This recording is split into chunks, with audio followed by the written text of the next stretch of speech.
everyone, I'm Jeff, and today I'm here with Caroline Parker Stark, who is a cinematographer with One Up Studios, and I asked Caroline to talk with me today so we could get some insight into video production and esports. So to begin with, how did you get into esports? So I got into esports actually. Crazy story. It was like 2018. It was my senior year at in college, and I was studying to be a cinematographer at Art Center College of Design. And my friend Olivia, actually, who's now a content producer at 100 Thieves, she introduced me to Riot Games, and she Mm-hmm. was like, "Hey, like, because at the time I was taking like a software engineering class, and I was like really into games."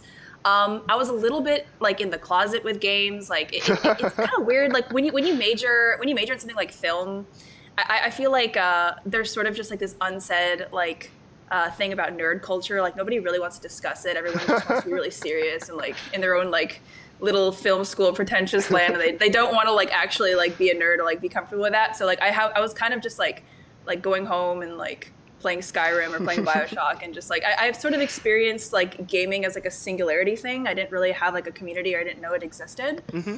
So when Olivia was like, "Hey, I'm working at this place called Riot Games. They do League of Legends, and I actually grew up in Santa Monica, and I grew Okay. up right down the street from LCS. So I was like, "Oh yeah, I've seen it before. It looks really cool." I had no idea what League of Legends was or Oh, like jeez. anything. I had no idea, but she's like, "Hey, they're looking for cinematographers," and I was like, wow, like a spark just went off because I was working a bunch of like freelance cinematography Mm-hmm. gigs, but they apparently like needed a person with a camera, and I was like, you know what, like I wanted to take any opportunity I could to shoot, so I was like, you know what, this sounds really exciting. The gaming space is like very new to me, but it's Mm-hmm. also kind of familiar. Like I said though, but I was like kind of doing my own thing, so like going to LCS for the first time was just like crazy. Like I've never like when I remember just like being back like behind like the Riot Studio and they're like, oh okay, so here's all the cameras, here's this, and I was like, okay, great, what are we shooting? They're like, oh yeah, well I'll take you to where we're gonna shoot. It was like my test day or whatever. And then like I walk into this stadium and there's like an audience, there's like fans, there's like they're like lined up out the door. There's like I was just completely overwhelmed by the sounds, like Mm-hmm. just the game sounds, the fact that I could feel it like in my chest. I was like, oh my gosh, like it was like my whole body was like vibrating with like this insane hype that the whole crowd was feeling, and I'd never seen it before in my life. Like I had knew about like Overwatch and stuff like that, Mm-hmm. esports, and not gonna lie, this is gonna disappoint my dad, but like I never really like grew up watching or really like liking sports. Mm-hmm. Like basketball and football was always like in my household, and like my dad's a Lakers fan. It was always just like I'd always see him like jumping and screaming at the TV. Whenever there's like a really cool play, but like I never really got into it. But something about being at LCS just sort of like awakened something, I guess. I was like, wow, this is like intense. And they were like, yeah, just go on stage and just shoot. And I was I was like, how do you even process all of this? So I love that you like felt that like the feeling and like the intensity in like LCS is such a small stadium. I know. Oh, I and I will tell you, I think I didn't actually feel the true magnitude of what esports was until I was at like finals in St. Louis, I think. Yeah. And we were just this little tiny speck, and then there was this full 360-degree experience of fans Like just cheering. And 36,000 people or whatever the yeah, stadium can hold. yeah, and it's just wild. It's just like it really like I think it also like fuels you when you're shooting. It's like adrenaline. It's like, oh my gosh, I got to get this moment. I got to capture this. I got to follow people around. Like it's just so invigorating. So speaking of capturing things, so what is One Up Studios for those who aren't familiar with it, and what do you do there as a cinematographer? So One Up Studios, we're a content studio that we're based out of Team Liquid. So Mm-hmm. we do all of our content for Team Liquid, and we also do like other clients here and there, but mainly for TL. Mm-hmm. And TL is like our family, so like we all like sort of live together. What One Up, we have like our own little office inside of Mm-hmm. TL, and we're all sort of like integrated within the staff and the family. And then we have our own little studio space just like right across the street, so we can film all of our like apparel videos, all of our special like anything photography based, we like to go over there. So we have like our creative space and we have like our office space. So Uh-huh. That's basically where we like produce all of our stuff. Obviously, during COVID, we've sort of moved to like a work from home sort of thing. So we're doing that. But for me, I'm sort of splitting time between working from home and then going into the studio. Hmm. And we have like a COVID regulation kind of process. And then what I do at One Up Studios, at One Up Studios, I'm a producer and a videographer. Hmm. I think the term producer in esports is a very wide It's a very catch-all scope. thing. Yeah, it's a very big scope of things, and I think I've learned at like in esports how to wear many hats. So, It's a theme I get a producer, lot. yeah. I mean, I just have talked to so many. I have so many friends at different orgs too, and they're like, "Oh my gosh, like I feel like I'm doing five people jobs. Like they're just You are doing, most of the time. yeah, like we're just doing so many jobs. Like, and you know, it's a part of it, and it's a part of the adventure. Like you sort of just can grow out your talents and sort of like see what you can do in different sort of areas of creativity. And for me, it started with cinematography, and then it sort of branched out to directing and producing more. You know, getting to know more creators, getting to work with them. You Hmm. know, and art here and there. I've been doing some art, you know, to supplement our videos, do assets during COVID. It's just really crazy. Awesome. So now, cinematography is more of a film term. At least that's my experience with this. So we see like people like Mm. Roger Deakins, Alfonso Cuarón, like some really big Oh, people. I know, yeah. right? Uh, but it's never a term we've really associated with esports. So can you lay out a distinction between what cinematography is and what like just regular videography is? Because like I would never call myself a cinematographer because I just take the camera and shoot. Oh, yeah. So I think when people are curious about shooting and people are curious about cinematography, the first thing that I want them to really think about is like what's the story? You know, I Hmm. feel like that's just a main that's a main thing that comes with cinematography, and this is like something that I've learned as well, like so many times. It's like put the camera where the story is. Hmm. Once you can figure out what the story is and where you're putting the camera in terms of like the tone and the feeling and what you want the audience to see, then you're going to start to really sort of discover what your personal voice as a cinematographer is, right? You know, like how you can carry an image, throughout an entire piece and sort of like get people to like feel the emotions. How can you read the psychology of the players? Like how can you sort of like delve deeper? How can you push the scope of like that experience? I think that's when you start to really think like great cinematographers like Roger Deakins. I mean, like Reed Verano, Rachel Larson, my personal favorite. I mean, I just have so many different inspiring cinematographers that I follow.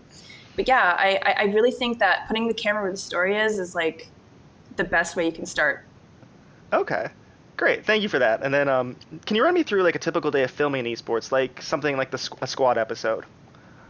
So, squad, our baby, this is our, I think it's like one of our popular shows, and I Hmm. think for good reason.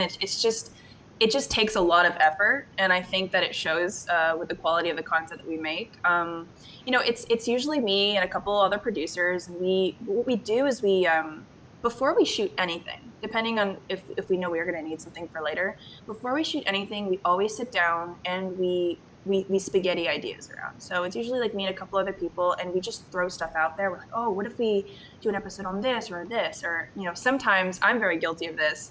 I'm like, oh, okay, guys, I see this like crazy sequence where like Core JJ is going to be like sitting in this like black void, and then the light's going to turn on, and then he's like playing in this like crazy like existential experience where he's experiencing something and we're in his head, and then the audience is having their own thing, like, and they're like, okay, so how do we fill the rest of the episode?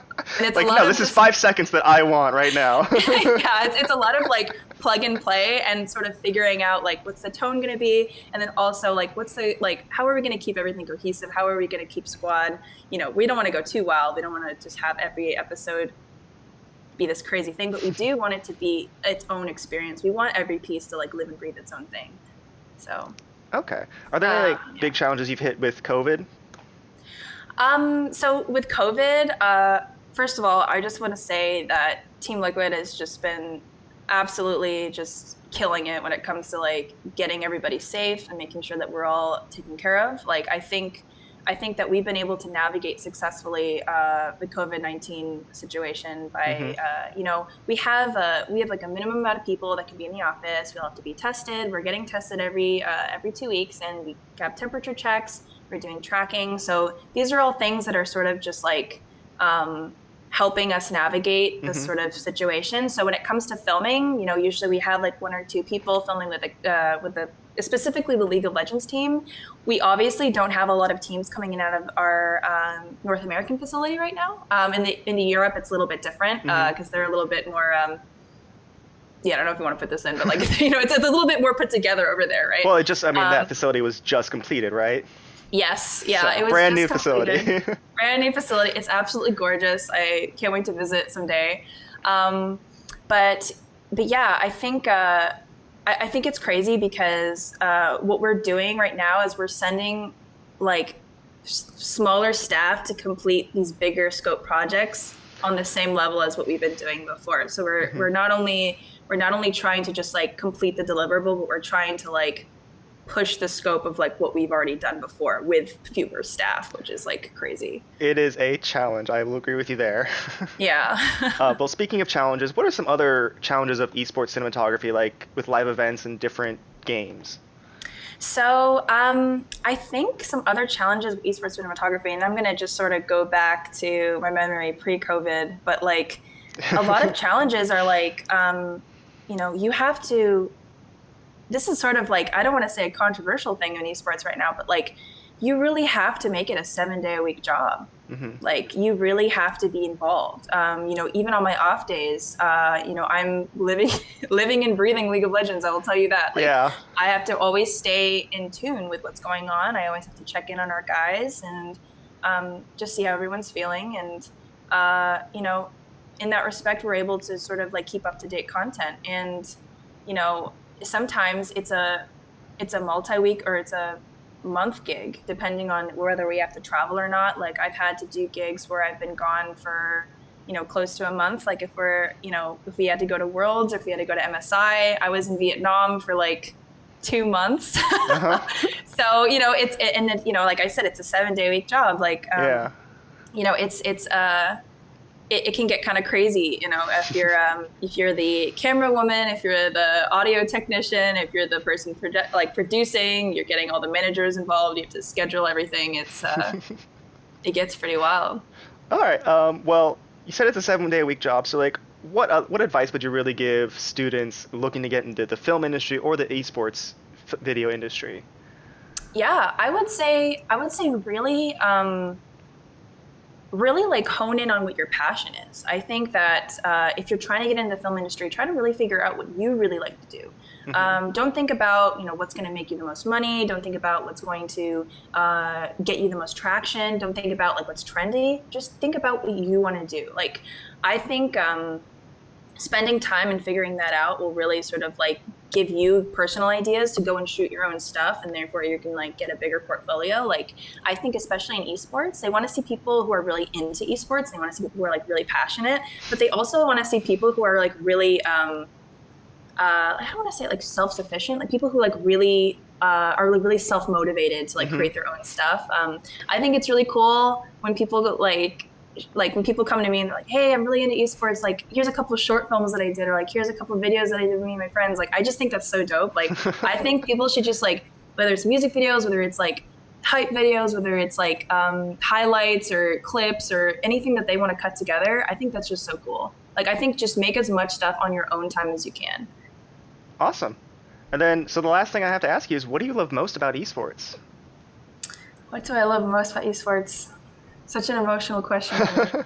I think I honestly really love esports because it opened my eyes to different kind of competition. Hmm. Just in the sense of like just in the sense of like the human condition. Like how can we really test our minds? You know what I mean? Like how can we really like see a level of competition that just takes place in here and in a virtual space?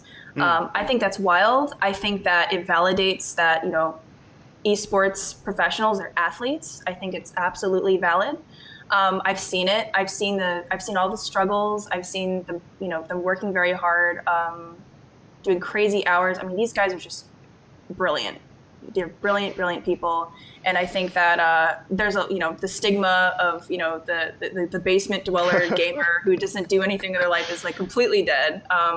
So I really love that about esports. It's really like opened my eyes. And then secondly, I think esports is incredibly welcoming to people from everywhere. I've never experienced anything where like I didn't feel like I could do something or I didn't feel like I could have an opportunity. I always felt like esports reached out their hand to me and they were like, dude, like help us change this or help us innovate this or like let's make better content, let's do this better. Hmm. And I always felt like I was able to create freely in a space that just was like free of, I don't want to say free of judgment, but just like free, like just welcoming, just like let's do this thing.